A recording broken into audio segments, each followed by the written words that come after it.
Hello friends, welcome back to my channel. আবার একটা নতুন মিনি ব্লগ নিয়ে চলে এসেছি। এটা হচ্ছে রবিবারের মিনি ব্লগ। রবিবার আঁকি এসেছিলো, মানে শনিবার এসেছিলো। তো রবিবার সকালে আমরা ব্রেকফাস্টে এখানে চা বানিয়েছিলাম আর বিস্কিট খেয়েছিলাম। তারপর আঁকি লিচু এনেছিল, তো লিচুটা কেটে নিয়েছিল ছোটো ছোটো করে। আর বাড়িতে মাজা ছিল, তো মাজা দিয়ে লিচু ছোটো ছোটো পিসগুলো দিয়ে একটা গ্লাসে একটা ড্রিঙ্ক টাইপের বানিয়ে নিয়েছিল। আর এখানে আমি চিকেন বানাচ্ছিলাম। এই রেসিপি আর শেয়ার করলাম না, অনেকবার শেয়ার করে ফেলেছি তাই জন্য।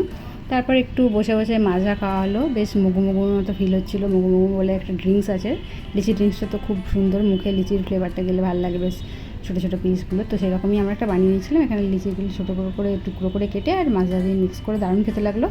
আর দুপুরের এখানে লাঞ্চে ছিল চিকেন আর ভাত। আর ছোট্ট এই মিনি ব্লগটা দেখতে কেমন লাগলো অবশ্যই কমেন্ট করে জানিও। ভালো লাগবে লাইক করে দিও, চ্যানেল নতুন সাবস্ক্রাইব করতে ভুলো না, পাশে থাকা বেল আইকনটা প্রেস করে দিও। আর কেমন লাগছে ব্লগগুলো দেখতে অবশ্যই কমেন্ট করে জানিও। আর কী রকম ব্লগ দেখতে চাও জানিও। সবাই ভালো থেকো, সুস্থ থেকো, দেখা হবে পরের ব্লগে। সবাই ভালো থেকো, সুস্থ থেকো, টাটা।